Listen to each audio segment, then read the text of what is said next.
Hello my dear student, आपके अपने YouTube channel global science IQ में आप सभी लोगों का मैं हार्दिक स्वागत करती हूँ। इसी के साथ साथ आप सभी लोगों को गुड इवनिंग।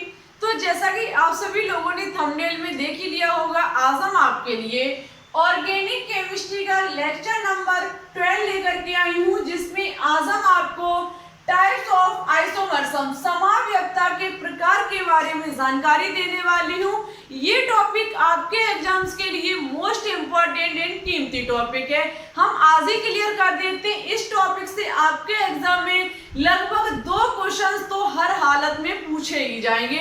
इस टॉपिक से आपके एग्जाम में बहुत ही अच्छे खासे क्वेश्चंस हर ईयर पूछे जाते हैं।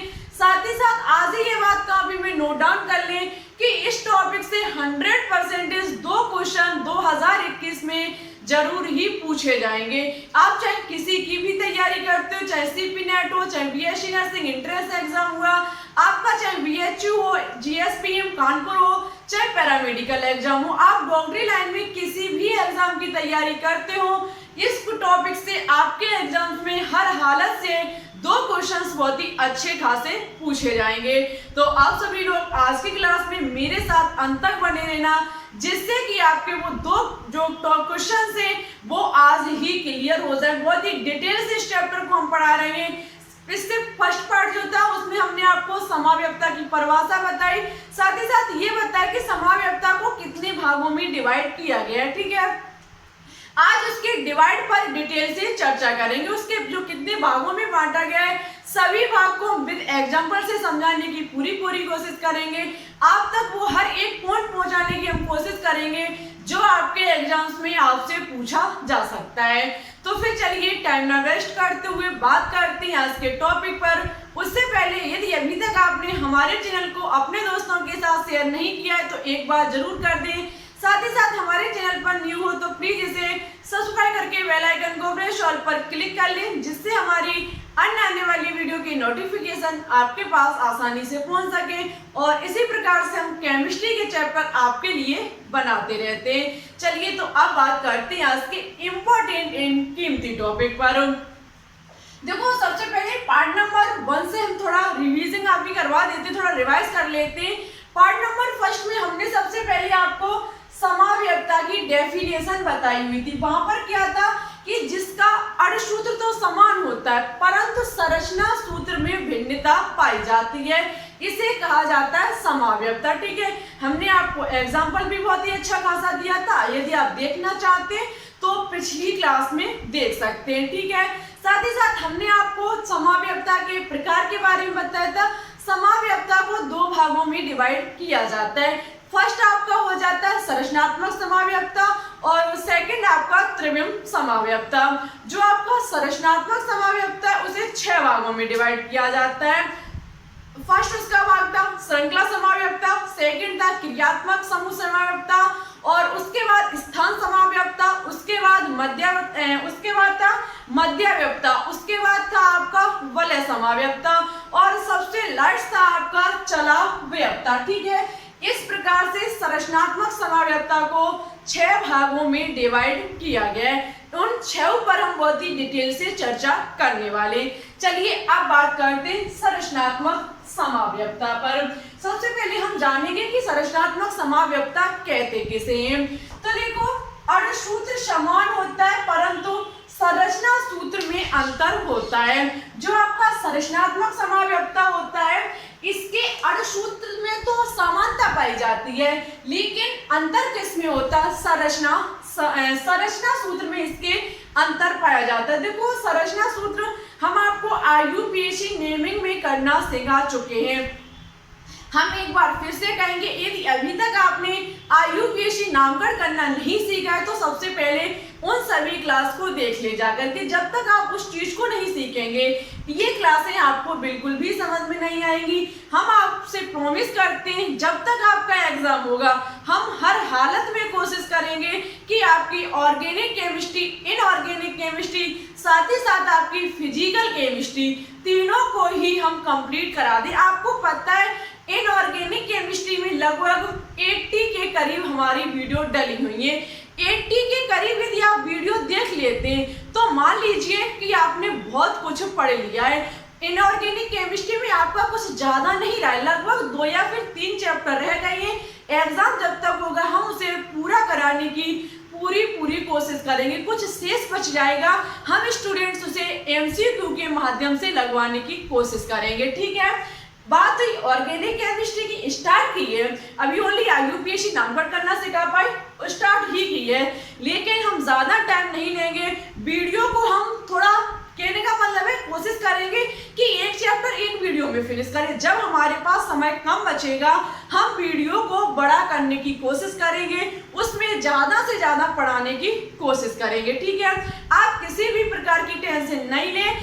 ओनली यदि आप केमिस्ट्री की तैयारी करना चाहते हैं, केमिस्ट्री के लिए आप किसी भी YouTube चैनल पर भटकते ना रहें। यदि आप अपने सिलेक्शन पाना चाहते हैं 2021 में, तो आज ही हमारे इस चैनल को ज्वाइन कर ले, सब्सक्राइब कर ले, बेल आइकन को प्रेस ऑल पर क्लिक कर ले, जिससे हमारी सभी वीडियो के नोटिफिकेशन आपके पास सबसे पहले पहुंच सके। आपसे हाथ जोड़ करके रिक्वेस्ट है कि एक बार हमारी वीडियो को अपने दोस्तों के साथ शेयर करें, उन्हें की हेल्प करने का हमें मौका मिले। इतना शेयर कर दीजिए कि जल्द से जल्द आपका ये फैमिली बड़ी हो जाए, ठीक है। ये बन के सब्सक्राइबर तक पहुंच जाए, आप ही हमारी हेल्प कर सकते हैं, ठीक है। इतना शेयर कीजिए कि जो केमिस्ट्री की तैयारी करना चाहते हैं, इधर उधर उन्हें केमिस्ट्री का चैनल नहीं मिल रहा है, तो उन तक ये चैनल पहुंचाने की कोशिश करें, ठीक है। हम आपकी केमिस्ट्री की गारंटी लेते हैं। ओनली आप मेरे साथ सभी वीडियो को देखते रहना और साथ ही साथ अपनी बुक से भी स्टडी करते रहना। आपके केमिस्ट्री में एक भी क्वेश्चन नहीं छूटेगा, ठीक है। तो चलिए अब बात करते हैं संरचनात्मक समव्यवस्था के फर्स्ट टाइप पर। देखो इसका फर्स्ट टाइप है कि श्रृंखला समव्यवस्था। श्रृंखला समव्यवस्था देखो क्या होता है, 2 या 2 से अधिक यौगिकों के अणुसूत्र समान होते हैं। देखो यहाँ पहले ही लिखा हुआ है कि संरचनात्मक समव्यवस्था में सबके अणुसूत्र समान होंगे। स्टूडेंट सबके अणुसूत्र समान होंगे, लेकिन अंतर उसका क्या होगा, स्ट्रक्चर फॉर्मूला, संरचना सूत्र में उसके अंतर आएगा, ठीक है। समान होते हैं, अणुसूत्र समान होते हैं, परंतु उनकी मुख्य श्रृंखला में उपस्थित कार्बन परमाणुओं की भिन्न होती है। कहने का मतलब है 2 या 2 से अधिक ऐसे कंपाउंड्स, ऐसे यौगिक जिनका अणुसूत्र तो समान होता है, परंतु उनकी मुख्य श्रृंखला में उपस्थित कार्बन परमाणुओं में भिन्नता पाई जाती है। एग्जाम्पल के तौर पर बात की जाए तो हम ले सकते हैं, जैसे कि हमारा हुआ जैसे कि हमारा एग्जाम्पल के तौर पर हुआ C5H12। ये मान लीजिए हमारा कोई यौगिक है, ठीक है। इसकी बात की जाए तो इसके, कहने का मतलब है इसकी बात की जाए तो इसके किस में अंतर आएगा, श्रृंखला में अंतर आएगा। अब आप श्रृंखला कैसे बना पाओगे, तो आप इसका संरचना सूत्र आपको आना चाहिए कि इसे हम किस प्रकार से तोड़ेंगे। देखो यदि हम इसे तोड़ने की बात करें, इसकी श्रृंखला बनाने की बात करें, इसके चेन के रूप में दर्शाने की बात करें, तो हम सबसे पहले इसे कैसे बांट सकते हैं, C single bond C, single bond C, single bond C, single bond C। ये हमारी 5 कार्बन की एक श्रृंखला बन जाएगी। हम सभी पर हाइड्रोजन को जोड़ देंगे, यहाँ पर हमारा 3 हाइड्रोजन, यहाँ पर 2। इस प्रकार से हम कार्बन की चारों वैलेंसी को पूर्णता करते हुए हाइड्रोजन को यहाँ पर ऐड कर देंगे। इतना आपको पता भी होगा पहले से, ठीक है। इस चीज को C5H12 को हमने इस प्रकार से लिख दिया। यदि हम इसकी संरचना सूत्र बनाना चाहें, यहाँ कहने का मतलब है अणुसूत्र तो हमारा समान होगा। जैसे कि बात की जाए दूसरी श्रृंखला इसकी C single bond C, single bond C, single bond C, single bond C। मेरे कहने की बात को समझना पड़ेगा आपको। कहने का मतलब है यहाँ पर देखने आप 1 2 3 4 5 कार्बन है। यहाँ पर देखना 1 2 3 4 5, 1 2 3 4 5 मीन्स 5 कार्बन है। इस श्रृंखला में भी 5 कार्बन है स्टूडेंट्स, इस श्रृंखला में भी 5 कार्बन है, लेकिन लगी हुई है यहाँ पर भी 12 हाइड्रोजन को जोड़ा जाएगा, यहाँ पर भी 12 हाइड्रोजन को ऐड किया जाएगा, जोड़ा जाएगा। लेकिन बात की जाए इसकी किस में अंतर है, तो इसकी संरचना सूत्र में अंतर है। अणुसूत्र दोनों का समान है, इसे भी C5H12 कहा जाएगा। आएगा और इसे भी C5H12 ही कहा जाएगा। लेकिन अर्धसूत्र दोनों का समान होगा, अंतर किस में होगा? अंतर इसके संरचना सूत्र में आएगा। ये श्रृंखला हमारी लंबी है और इस श्रृंखला में आप दूसरे कार्बन पर किस समूह को जोड़ दिया आपने? मैथिल समूह को। चलिए हम हाइड्रोजन को भी ऐड कर देते हैं। आप इस प्रकार से हाइड्रोजन को ऐड कर देंगे, जहां पर हमने ये लगाया सभी पर आप हाइड्रोजन को ऐड कर देंगे, ठीक है। इस प्रकार से आप सभी में हाइड्रोजन को ऐड कर देंगे। यहाँ पर भी ऐसा होगा, यहाँ पर भी ऐसा ही होगा, ठीक है। इस प्रकार से आप हाइड्रोजन को ऐड कर देंगे। इसका यदि IUPAC नामकरण आप करोगे, यदि इसका IUPAC नामकरण करोगे तो स्टूडेंट्स इसका IUPAC नामकरण पेंटेन होगा। इसका IUPAC नामकरण पेंटेन होगा, जबकि आपको पता है इसका IUPAC नाम बदल जाएगा, क्योंकि यहाँ पर एक समूह जुड़ गया है, एक यहाँ पर मैथिल समूह जुड़ चुका हुआ है, तो इसका नाम हो जाएगा 2-मेथिल ब्यूटेन, क्योंकि फर्स्ट, सेकेंड, थर्ड, फोर्थ ये हमारा सेकेंड कार्बन पर एक मैथिल समूह जुड़ा हुआ है, नाम चेंज हो जाएगा। साथ ही साथ इस अर्धसूत्र का ये अर्धसूत्र जो होगा C5H12 इसके संरचना सूत्र में भी अंतर आ जाएगा। हम इस चीज को और भी लिख सकते हैं, इस चीज को हम इस प्रकार से लिख सकते हैं C single bond C single bond C single bond C।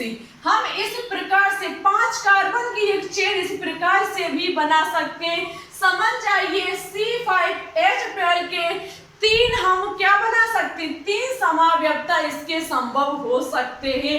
हम नंबर ऑफ आइसोमर्स की बात की जाए, समावयवता की संख्या की बात की जाए, तो स्टूडेंट C5H12 के 3 समावयवता हम बना सकते हैं। आप एक क्वेश्चन और हमसे उठा सकते हैं, क्या यहाँ पर ना जोड़ करके इसे हम यहाँ पर जोड़ दें? तो स्टूडेंट्स वही बात हो जाएगी, ओनली हमने स्थान परिवर्तित कर दिया।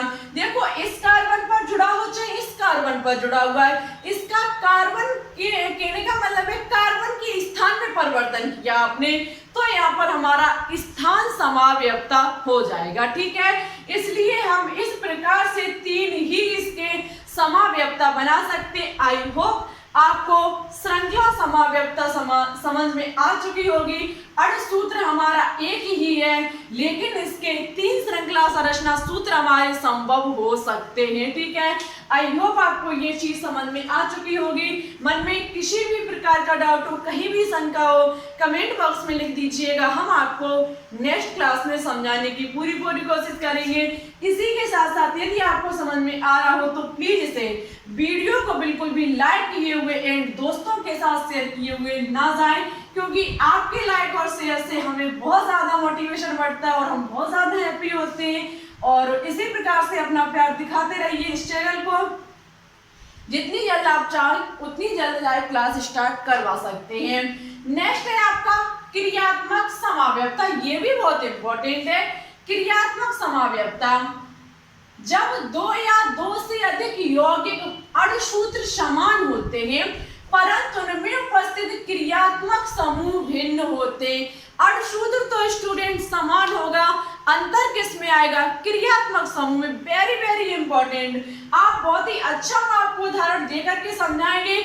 यहाँ पर अर्धसूत्र तो समान होगा, अंतर किस में आएगा? क्रियात्मक समूह में। एग्जाम्पल बहुत ही अच्छा खासा आपका C2H6O, इसे बहुत ध्यान से देख लेना आप। C2H6O, यहाँ पर एक अर्धसूत्र लिखा हुआ है, इसमें हम इस अर्धसूत्र को कैसे लिख सकते हैं? इसको हम CH, इस अर्धसूत्र को हम CH3, CH2OH, इसे हम CH3 single bond O single bond CH3 लिख सकते हैं। समझने का प्रयास करना।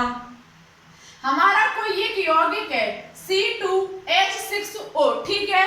इसमें बात की जाए, इसके अर्धसूत्र हमने 2 लिखे हुए, 2 संरचना बनाई हुई है। आप देख सकते हैं इसमें 2 कार्बन है, इसमें भी 2 कार्बन, यहाँ पर 6 हाइड्रोजन, यहाँ पर भी 6 hydrogen, 1 oxygen 1 oxygen, 2 carbon 6 hydrogen 1 oxygen. दोनों में बात की जाए कार्बन समान है, हाइड्रोजन की संख्या समान है, ऑक्सीजन की संख्या समान है। लेकिन स्टूडेंट संरचना सूत्र को बड़ा ध्यान से आप नजर डाल दीजिए, इस पर आप देख सकते हैं इसमें क्रियात्मक समूह OH जुड़ा हुआ है। OH का मतलब आपको पता होगा एल्कोहल यहाँ पर समूह जुड़ा हुआ है, जबकि यहाँ पर O समूह जुड़ा हुआ है। O समूह का मतलब आपको पता होगा ईथर समूह जुड़ा हुआ है, ठीक है। मीन्स अणुसूत्र तो हमारा समान है, दोनों का अणुसूत्र समान है, कार्बन हाइड्रोजन ऑक्सीजन दोनों की संख्या दोनों अणुसूत्र में समान है, लेकिन अंतर किसमें? क्रियात्मक समूह में। इसमें OH क्रियात्मक समूह, इसमें O क्रियात्मक समूह, इसका नाम एथिल अल्कोहल हो जाएगा, इसका नाम डाइमेथिल ईथर हो जाएगा, ठीक है। दोनों के नाम में अंतर है, दोनों की संरचना में अंतर है, लेकिन दोनों के अणुसूत्र में सामान्यता है। जहां पर क्रियात्मक समूह में अंतर आ जाता है, अणुसूत्र में सामान्यता रहती है, ऐसे समावयवता को क्रियात्मक समावयवता कहा जाता है।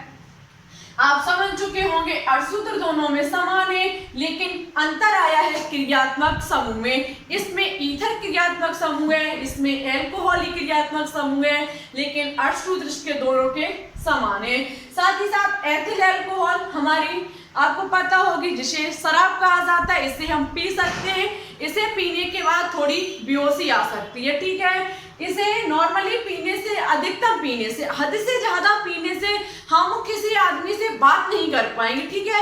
लगभग हो सकते हैं कि रात में जैसे आपने इवनिंग में पी लिए तो मॉर्निंग में बोल पाए, आपको नशा बुरी तरीके से चढ़ जाएगा, आप रात भर बेहोशी की हालत में डले रहेंगे, किसे पीने से? एथिल अल्कोहल को पीने से। लेकिन स्टूडेंट्स यदि आपने ईथर को हद से ज्यादा, क्या यदि लगभग थोड़ी बहुत पीजिए कोई दिक्कत नहीं, थोड़े से लिमिट बाहर करके यदि आपने पी ली तो आप जीवित नहीं रहेंगे।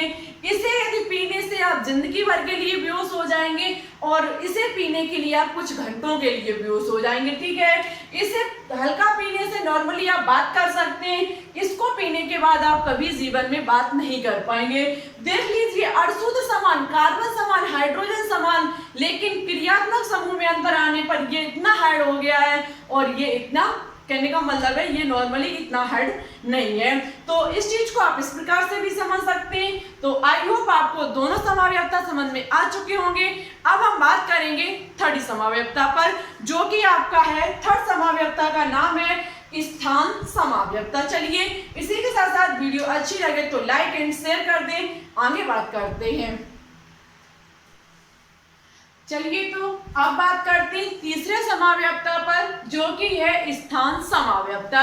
देखो स्टूडेंट्स, जो स्टूडेंट्स पिछली ईयर या फिर उससे पहले एग्जाम दे चुके हैं, उन्हें पता होगा इस समावयवता के बारे में कि समावयवता से कितने क्वेश्चंस एग्जाम में पूछे जाते हैं और कितने अच्छे खासे क्वेश्चंस पूछे जाते हैं। जो स्टूडेंट्स पिछली ईयर क्वेश्चन पेपर दे चुके हैं CP नेट का, उन्हें 100% ये बात पता होगी। और एक बात और, आप आज की क्लास में कमेंट बॉक्स में कमेंट करके सच्ची सच्ची बताना कि आपको आज की क्लास कितनी पसंद आई, कितनी आपको ये समझ में आई। साथ ही साथ आपको ये भी बताना होगा जो स्टूडेंट्स पिछली ईयर एग्जाम दे चुके हैं कि समावयवता से कैसे क्वेश्चंस पूछे जाते हैं। और हम आपसे प्रॉमिस करते हैं कि यदि आप नेक्स्ट संडे तक 800 सब्सक्राइबर कंप्लीट करा देते हैं तो हम आपको इलेक्ट्रोकेमिस्ट्री जो दोपहर में चल रही है, इनऑर्गेनिक केमिस्ट्री में, साथ ही साथ समावयवता से बनने वाले प्रीवियस ईयर पूछे हुए क्वेश्चंस लेकर के आऊंगी,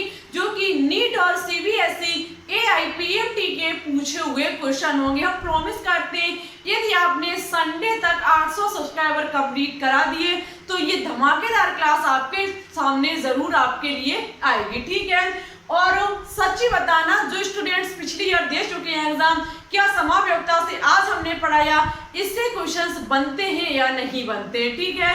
क्योंकि मैंने पेपर देकर प्रीवियस ईयर हुए क्वेश्चंस देखे, तभी ये आपके लिए हम टॉपिक लेकर के आई हूँ। ये नीट में, इससे नीट के बहुत ही अच्छे खासे क्वेश्चंस हमारे पास रखे हुए हैं, ठीक है। तो इतना शेयर कर दीजिए क्लास को कि ज्यादा से ज्यादा कोशिश कीजिए आज इवनिंग तक 750 सब्सक्राइबर कंप्लीट हो जाए। ये आप मेरा साथ दे सकते हैं। हमें उम्मीद है कि हमारे प्यारे स्टूडेंट्स इस क्लास को ज़्यादा से ज़्यादा शेयर भी करेंगे। ये क्लास बहुत ही इम्पोर्टेंट क्लास है, ठीक है।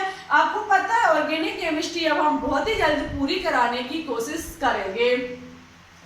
देखो समाव्यक्ता, स्थान समाव्यक्ता समान अर्धसूत्र वाले वे यौगिक जिनकी कार्बन श्रृंखला में प्रतिस्थापी समूह, क्रियात्मक समूह या फिर दो या त्रिआबंध की स्थिति में भिन्नता होती है। समान अर्धसूत्र वाले, जिनका जो अर्धसूत्र होगा वो तो समान होगा, लेकिन उनके प्रतिस्थापी समूह हुआ, क्रियात्मक समूह हुआ, दो या त्रिआबंध हुआ, उसकी स्थिति में परिवर्तन होगा। स्थिति का मतलब है उसके स्थान में चेंजिंग होगी। देखिए चलिए एग्जाम्पल के तौर पर बात की जाए तो हम ले सकते हैं CH3 single bond CH2 single bond CH2OH। जैसे कि कोई एक अर्धसूत्र ये है, सेकंड हमारा CH3 single bond CH single bond CH3 single bond OH। आप देख लीजिए स्टूडेंट्स, यहाँ पर कार्बन के परमाणुओं की संख्या की बात की जाए तो दोनों इधर भी 3 है, हमारे इधर भी 3 है। हाइड्रोजन की संख्या की बात की जाए तो इधर भी हमारे 8 है और इधर भी हमारे 8 है। ऑक्सीजन की संख्या की बात की जाए तो इधर हमारा 1 है, साथ ही साथ इधर भी हमारा 1 है। मीन्स दोनों तरफ अर्धसूत्र तो हमारे समान है, लेकिन इसकी बात की जाए इसमें जुड़ा हुआ क्रियात्मक समूह, प्रतिस्थापी समूह भी हो सकता था, दो या त्रिआबंध भी हो सकता था। यहाँ पर आप देख सकते हैं जो प्रतिस्थापी समूह जुड़ा हुआ है वो फर्स्ट कार्बन पर जुड़ा हुआ है। यदि आपको IUPAC नामकरण पता होगा कि जो नामकरण किया जाता है वो किधर से किया, आप कह सकते हो फर्स्ट तो ये हुआ आगे से, लेकिन ऐसा नहीं है। जिन स्टूडेंट्स ने IUPAC नामकरण पढ़ रखा उन्हें पता होगा कि जिस तरफ से हमारा क्रियात्मक समूह नजदीक पड़ता होगा अंकन उधर ही साइड से किया जाता है। फर्स्ट कार्बन पर यहाँ पर OH समूह जुड़ा हुआ है, जबकि यहाँ पर बात की जाए तो हमारा किस पर जुड़ा हुआ है, सेकंड कार्बन पर। ठीक है, चाहे अंकन इधर से करें चाहे इधर से करें, क्रियात्मक समूह हमारा सेकंड कार्बन पर ही पड़ेगा जाकर के। इसके नाम की बात की जाए तो इसका नाम होगा हमारा प्रोपेन 1 ऑयल। ठीक है, यही तो इसका नाम होगा, जबकि इसका नाम क्या होगा तो इसका नाम हमारा प्रोपेन 2 ऑयल होगा, प्रोपेन 2 ऑयल होगा। ठीक है, यहाँ पर हमारा ऑयल समूह जो है वो फर्स्ट कार्बन पर लगा हुआ है, जबकि यहाँ पर सेकंड कार्बन पर लगा हुआ है। मीन्स हमारे क्रियात्मक समूह के स्थान में परिवर्तन हुआ है, स्थान में चेंजिंग हुई है। ये यहाँ पर लगा हुआ है, ये यहाँ पर लगा हुआ है। इसे ही स्टूडेंट्स कहा जाता है स्थान समाव्यक्ता, जहाँ पर क्रियात्मक समूह, प्रतिस्थापी समूह, दो या त्रिआबंध के स्थान में परिवर्तन आता है। और भी एग्जाम्पल हम इसके दे सकते हैं, जैसे कि हमारा CH3 single bond CH2 CH double bond CH2। ठीक है, यदि यहाँ पर बात की जाए तो इस चीज को देखना वैसे लिख सकते हैं CH3 single bond CH double bond CH single bond CH3। दोनों तरफ अर्धसूत्र हमारा समान है, ओनली यहाँ पर देख सकते हैं फर्स्ट कार्बन पर द्विआबंध लगा हुआ है, जबकि यहाँ पर सेकंड कार्बन पर द्विआबंध लगा हुआ है। इस द्विआबंध को उठाकर के हम यहाँ भी लगा सकते थे, यहाँ भी लगा सकते थे, यहाँ लगाएंगे तो दोनों तरफ बात एक ही हो जाएगी। ठीक है, यहाँ भी लगा सकते हैं। मीन्स द्विआबंध की किसमें परिवर्तन हुआ, स्थान में परिवर्तन हुआ। इसी प्रकार की समाव्यक्ता को स्थान समाव्यक्ता कहा जाता है। ऐसे आपको एग्जाम्पल दे दिए जाएंगे, पूछ लिया जाएगा कि निम्न में से कौन सा समाव्यक्ता है, या फिर कोई ऐसा भी आपको एग्जाम में दिया जा सकता है, पूछा जा सकता है निम्न में से इसके कितने समावयवी संभव हैं। तो स्टूडेंट्स इसके ओनली 3 समावयवी संभव हो सकते हैं, एक यहाँ पर और जुड़ सकता है। ठीक है, इस प्रकार से हमारी समाव्यक्ता के क्वेश्चंस को सॉल्व किया जाता है। नेक्स्ट है आपका मध्याव्यक्ता। मध्याव्यक्ता की बात की जाए तो ये बहुत ही इंपॉर्टेंट है। किसी विशेष क्रियात्मक समूह के परिताप एल्किल समूह में भिन्नता के कारण जो समावयवी उत्पन्न होते उन्हें मध्याव्यक्ता कहते हैं। थोड़ा समझने का प्रयास कीजिए। किसी विशेष क्रियात्मक समूह, कोई विशेष क्रियात्मक समूह के परिताप, परिताप का मतलब तरीका से समझ लीजिए उसके आसपास एल्किल समूहों में भिन्नता, कोई क्रियात्मक समूह है उसके परता लगे हुए एल्किल समूह के भिन्नता के कारण जो समावयवी उत्पन्न होता है उसे मध्याव्यक्ता कहा जाता है। देख लीजिए उदाहरण के तौर पर भी अंजवा लीजिए, शायद ये आपके लिए थोड़ा आसान हो जाए। जैसे कि लिखा हुआ है CH3 single bond CH2 single bond CH2 single bond O single bond CH3, ठीक है। इस प्रकार से हमारा लिखा हुआ है। हम यदि चाहें, आप थोड़ा प्रयास करना इसे समझने की। आप देख सकते हैं दोनों अणुसूत्र में हमारा सबसे पहले आप ये देख लीजिए कि कौन सा फंक्शन ग्रुप, कौन सा क्रियात्मक समूह लगा हुआ है। आप देख सकते हैं हमारा O यहाँ भी है, O हमारा यहाँ भी है। कहने का मतलब है ईथर समाव्यक्ता यहाँ पर ईथर क्रियात्मक समूह लगा हुआ है। दोनों तरफ अणुसूत्रों में जो क्रियात्मक समूह है वो हमारा ईथर है, ठीक है। लेकिन स्टूडेंट्स आप देख लीजिए यहाँ पर आपका जो एल्किल समूह जुड़ा हुआ है, इसके परिता जो एल्किल समूह जुड़ा हुआ है वो आपका मेथिल एल्किल समूह जुड़ा हुआ है। इधर तरफ जो एल्किल समूह जुड़ा हुआ है वो 3 कार्बन वाला जुड़ा हुआ है, ठीक है। इसका नाम हम प्रोपिल कह सकते हैं, इसे हम मेथिल कह सकते हैं। इसकी बात की जाए तो इसके तरफ एक एथिल और दूसरी तरफ भी एथिल जुड़ा हुआ है। मींस अणुसूत्र दोनों के समान है, कार्बन की संख्या, हाइड्रोजन की संख्या, साथ ही साथ समूह जुड़ा हुआ है दोनों में ईथर, ठीक है। लेकिन अंतर किसमें है, इसके परिता लगे हुए एल्किल समूह में। इसमें मेथिल और प्रोपिल लगा हुआ है और ईथर के आसपास, और इसमें आपका एथिल लगा हुआ है ईथर के आसपास। मींस जहां पर हमारे क्रियात्मक समूह के परिता एल्किल समूह में भिन्नता पाई जाती है, ऐसे क्रियात्मक समूह को, ऐसे समाव्यक्ता को मध्याव्यक्ता कहा जाता है, ठीक है। आई होप आपके लिए बहुत ही आसान हो चुका होगा ये सब कुछ। अब बात करते हैं थर्ड नंबर पर। थर्ड है आपका वलय समाव्यक्ता, उसके बाद इसके लास्ट पर बात करेंगे, ठीक है। चलिए इसके यदि आप स्क्रीनशॉट लेना चाहते हैं तो बिल्कुल ले सकते हैं। अब हम करेंगे आगे चर्चा।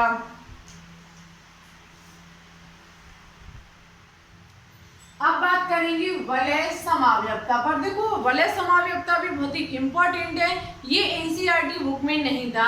एनसीईआरटी बुक में ओनली 5 समाव्यक्ता ही दिए गए थे, लेकिन ये छठा आपका जो वलय समाव्यक्ता से हमने 5th नंबर पर रखा है, ये आपके लिए इंपॉर्टेंट था, तो हमने इसे अन्य बुक से कराने की कोशिश की हुई है आपको कि जब खुली श्रृंखला तथा बंद श्रृंखला के मध्य समाव्यक्ता उत्पन्न होता है तो इसे वलय समाव्यक्ता कहा जाता है। जब खुली श्रृंखला और बंद श्रृंखला, जैसे कि हमारी कोई बंद श्रृंखला इस प्रकार से है, ठीक है, कोई बंद श्रृंखला हमारी इस प्रकार से, इसे हम यदि कहें तो हम इसे इस प्रकार से भी लिख सकते हैं, ठीक है। हम इसको इस प्रकार से भी लिख सकते हैं, ये और ये एक ही बात लिखी हुई है। ये हमारी एक रिंग टाइप है, ठीक है, ये हमारी रिंग श्रृंखला बनी हुई है, बंद श्रृंखला बनी हुई है। यदि हम इसे खोलना चाहें, यदि हम स्टूडेंट्स इसे खोलना चाहें तो हम कुछ इस प्रकार से खोलेंगे। हम यदि इसे खोलना चाहें तो हम इस प्रकार से खोलेंगे। मींस इसके एक कार्बन के बीच डबल बॉन्ड आएगा। किसी भी रिंग को यदि हम खोलेंगे तो स्टूडेंट्स उसके एक कार्बन पर डबल बॉन्ड अवश्य आएगा। चाहे आप इस श्रृंखला को मान लीजिए, आपकी इस श्रृंखला को आप खोलेंगे तब भी आपका एक डबल बॉन्ड आएगा, ठीक है। इस श्रृंखला को खोलेंगे तब भी आपका एक डबल बॉन्ड आएगा। मींस आप किसी भी रिंग और एक बंद श्रृंखला और एक खुली श्रृंखला के मध्य जिस समाव्यक्ता को उत्पन्न किया जाता है उसे ही वलय समाव्यक्ता कहा जाता है। यहाँ पर आपकी बंद श्रृंखला में आप देख सकते हैं कहीं भी डबल बॉन्ड नहीं है, लेकिन जैसे ही इसको खोलेंगे आपका डबल बॉन्ड वहां पर लग जाएगा, तभी कार्बन की वैलेंसी पूर्ण होगी। तो बंद श्रृंखला और खुली श्रृंखला के मध्य जो भी वलय उत्पन्न होता है उसको जो भी समाव्यक्ता उत्पन्न होती है उसको वलय समाव्यक्ता कहा जाता है। अब बात करेंगे नेक्स्ट और लास्ट पर, जो कि है चलाव्ययता। देखो चलाव्ययता की बात की जाए तो थोड़ा ये हटके है, सभी समाव्ययता से थोड़ा हटके भी है, थोड़ा कठिन भी है, लेकिन यदि समझने का प्रयास करोगे तो समझ में भी आपके आ जाएगा। लिखा हुआ है जब एक विशेष प्रकार की समाव्ययता है, यह एक विशेष प्रकार की समाव्ययता है, ठीक है, जिसमें दो समावयवी सरलता से एक दूसरे में परिवर्तित हो जाते हैं। इस परिघटना में दो क्रियात्मक समूह समाव्ययता एक दूसरे में सरलता से परिवर्तित हो जाते हैं। देखो चलाव्ययता में क्या होता है, यह एक विशेष प्रकार की समाव्ययता, सबसे मेन पॉइंट इसका ये है कि ये एक विशेष प्रकार की समाव्ययता है, ठीक है, जिसमें दो समावयवी सरलता से एक दूसरे में परिवर्तित हो जाते हैं। यहाँ पर कोई दो समावयवी क्या होंगे, एक दूसरे में परिवर्तित हो जाएंगे। इस परिघटना में दो क्रियात्मक समूह समावयवी एक दूसरे में सरलता से परिवर्तित हो जाते हैं तथा परस्पर साम्य की अवस्था में रहते चलाव्ययता कहते हैं। देखो किस प्रकार से, उदाहरण के तौर पर ले लीजिए CH3 single bond C double bond O single bond CH3। Students आप समझ चुके हुए होंगे कि इसमें एक क्रियात्मक समूह जुड़ा हुआ है, जिस क्रियात्मक समूह का नाम है कीटोन समूह। यहाँ पर C double bond O ketone क्रियात्मक समूह जुड़ा हुआ है। इसी चीज को, इसी क्रियात्मक समूह को लेकर के हम इस क्रियात्मक समूह को दूसरे क्रियात्मक समूह में परिवर्तित कर देंगे। ये आपको एक चीज नजर आ रही होगी क्रियात्मक समूह की तरह पर, ये क्रियात्मक समूह की तरह आपको नजर आ रहा होगा स्टूडेंट्स। देखो यहाँ पर क्या होगा कि ये जो होगा वो क्या होगा CH2, यहाँ पर क्या हो जाएगा CH2 double bond C single bond OH single bond OH single bond CH3। उसी कार्बन पर कार्बन जो होगा वो वहां पर कार्बन परिवर्तित हो रहा था, किसी दूसरे कार्बन पर कोई क्रियात्मक समूह जुड़ रहा था, लेकिन यहाँ पर वही कार्बन पर क्रियात्मक समूह दूसरा ऐड हो जाएगा। यहाँ पर आपका कीटोन क्रियात्मक समूह सेकंड कार्बन पर लगा हुआ है, लेकिन यहाँ पर बात की जाए तो सेकंड कार्बन पर आपका कौन सा क्रियात्मक समूह जुड़ा हुआ है, आपका एल्कोहलिक क्रियात्मक समूह जुड़ा हुआ है। वही क्रियात्मक समूह एक दूसरे क्रियात्मक समूह में परिवर्तित हो गया, इसे ही चलाव्ययता कहा जाता है। जैसे कि अब ले लीजिए C single bond H single bond H single bond H single bond C single double bond O single bond H, ठीक है। यहाँ पर साम्य की स्थिति पर जैसे कि C single bond C double bond C single bond OH single bond H। देखो समझने का थोड़ा प्रयास, सबसे इंपॉर्टेंट पॉइंट हम आपको चलाव्ययता की बता देते, ये कीटो रूप में होगा या फिर ये आपका एल्को रूप में होगा, इनॉल रूप में, सॉरी, या तो इसमें आपका क्रियात्मक समूह OH होगा या तो क्रियात्मक समूह आपका कीटो के रूप में होगा, कीटोन समूह होगा। आप यहाँ देख सकते हैं कीटोन लगा हुआ है, ठीक है, ये कीटोन किसमें परिवर्तित हो जाता है, ये कीटोन आपका एल्कोहलिक क्रियात्मक समूह में परिवर्तित हो जाता है, OH समूह जुड़ जाता है। इस प्रकार के समाव्ययता को क्या कहा जाता है, चलाव्ययता कहा जाता है। आई होप आपको छठे जो भी 6 यहाँ पर हमने समाव्ययी बताए सभी अच्छे से क्लियर हो चुके होंगे।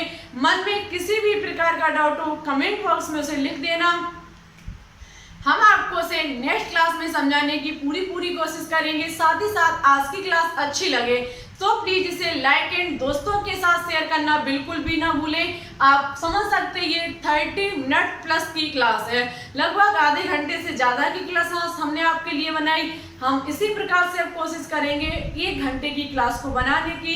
यदि आप थोड़ा भी सपोर्ट करते हो तो बहुत ही जल्द हम इसे लगभग 1 घंटे की क्लास लाइव में लेकर के आया करेंगे, ठीक है। और जो हमने कहा कि संडे स्पेशल में हम आपको इलेक्ट्रोकेमिस्ट्री प्लस इस समाव्ययता से बनने वाले जो भी मोस्ट इम्पोर्टेंट प्रीवियस ईयर पूछे हुए क्वेश्चंस होंगे संडे धमाका में कराने की कोशिश करेंगे। और ये टारगेट आप 800 प्लस के करीब ले जाइए, जिससे कि आपकी संडे धमाका की प्रीवियस ईयर पूछे हुए वीडियो आ सके। थोड़ा सपोर्ट कीजिए, सभी स्टूडेंट्स थोड़ा भी सपोर्ट करेंगे तो ये चैनल बहुत ही जल्दी 800 सब्सक्राइबर को कंप्लीट कर लेगा। इसी के साथ साथ हमारे चैनल पर न्यू हो तो प्लीज इसे सब्सक्राइब करके बेल आइकन को प्रेस ऑल पर क्लिक कर लें, जिससे हमारी अन्य आने वाले केमिस्ट्री की वीडियो आपके पास सबसे पहले पहुंच सके। अपने दोस्तों को बताइए, यदि वो केमिस्ट्री की तैयारी करना चाहते हैं तो तुरंत ही हमारे चैनल को ज्वाइन कर लें और बेल आइकन को प्रेस जरूर कर लें, जिससे कि हमारी वीडियो के नोटिफिकेशन आपके पास आसानी से पहुंचते रहे। ठीक है, तो जरूर लाइक करें, शेयर जरूर करें अपने दोस्तों के साथ। आज के लिए बस इतना ही, और कमेंट बॉक्स में कमेंट करके बताएं क्लास कैसी लगी। साथ ही साथ आपको समाव्यक्ता की डेफिनेशन, इसे कितने भागों में डिवाइड किया गया है, आज के कमेंट बॉक्स में कमेंट करके लिखना होगा। चलिए चलते हैं। Thanks for watching this video. जय हिंद, जय भारत, ऑल द बेस्ट।